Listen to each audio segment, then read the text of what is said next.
Chers auditeurs, bonjour.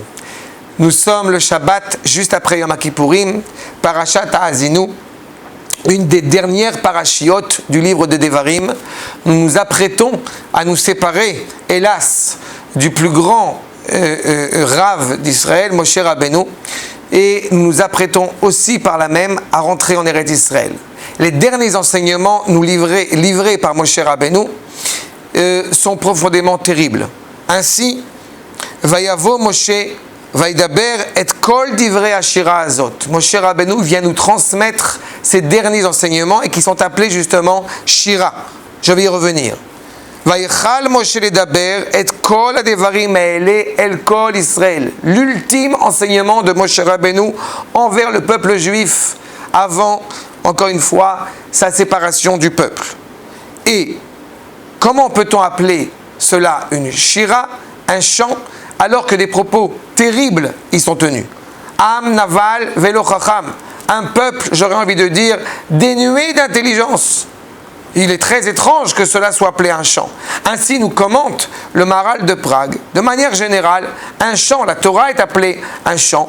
Un chant est quelque chose, plus qu'un chant, plus qu'une mélodie, c'est l'expression, au bout du compte, de la perfection. C'est l'expression du désir ardent qui est au plus profond de nous.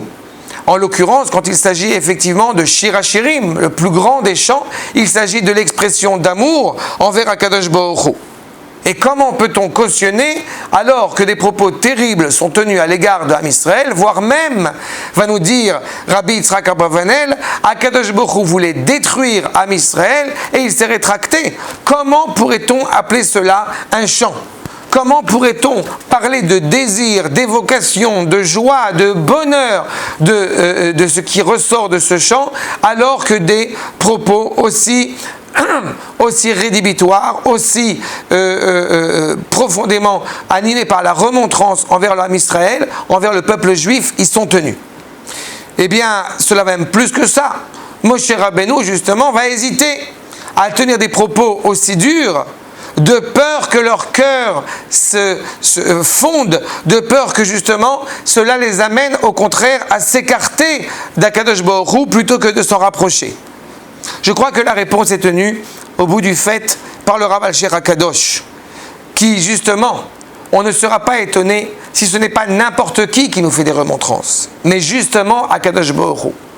En faisant des remontrances envers le Ham Israël, la volonté profonde d'Akadosh Baruch Hu est d'exprimer justement son amour inconditionnel à l'égard du peuple juif. L'essence même d'Am Israël, la vitalité même d'Am Israël donne vie à la résidence divine dans ce monde et dans le monde futur. La perfection d'Am Israël, au bout du compte, est conditionnée et intimement liée au nom du Créateur. Seul lui peut nous faire des remontrances aussi terribles, aussi dures. On aurait pu penser exactement l'inverse, mais justement, c'est parce que l'Am Israël a un tel talent, parce que notre peuple a une telle élévation qui l'anime de l'intérieur, qu'il serait dommage, il serait terrible qu'il ne puisse pas justement l'aborder et l'exploiter à sa juste mesure. Enseigne Rabbi Menachem Mendel de Kotsk. Pourquoi est-ce que justement l'homme se tient sur deux pieds à la différence de l'animal qui lui regarde vers le sol? L'animal a deux pieds pour qu'il puisse au bout du compte toujours élever sa tête vers le ciel. C'est justement parce que nous avons cet espoir qui prend tout son sens, justement, après Yom Kippourim, où nous allons justement rentrer en terre d'Israël, que nous devons toujours regarder vers le ciel. L'amour d'Akadosh Baruch Hu, encore une fois, est insoupçonnable, est insondable. Et il est toujours tourné vers justement le projet futur, le projet de l'avenir. Et c'est cette génération justement qui doit pouvoir mettre en place ce projet. De la même manière, nous trouvons dans plusieurs axes de différentes lectures du Tanakh. Le livre de Job notamment, où le désespoir était le plus évident, était le plus facile à gérer. Eh bien, c'est exactement l'inverse qui nous est demandé. C'est justement de toujours regarder vers l'avenir et de nous renforcer et de révéler cette intelligence que nous portons, et que même si parfois il nous semble que le Créateur s'éloigne de la créature, il y est profondément proche, parce que la créature ne peut pas se couper, ne peut pas couper ce lien étroit qui le relie au Créateur. C'est exactement le projet qui nous anime à travers toute notre histoire dans le peuple juif. On aurait pu se désespérer après la faute du veau d'or, après l'évocation de la fin du peuple, que Dieu nous en préserve. Et voilà qu'hier même, à Yom Kippourim, nous recevions les tables de la Torah, les deuxièmes tables données par Moshe Rabbeinu. C'est-à-dire qu'au bout du compte, comme j'ai coutume de le dire, le peuple juif traverse des drames, mais n'est jamais une tragédie. C'est cela à quoi nous nous appuyons, c'est cela à quoi nous aspirons, c'est pouvoir justement traverser ces drames, et malgré tout, en dépit de tout, disait professeur André Neher, qui traduisait « ou bechol zot », pas justement néanmoins, mais la traduction littérale serait « et dans tout cela ».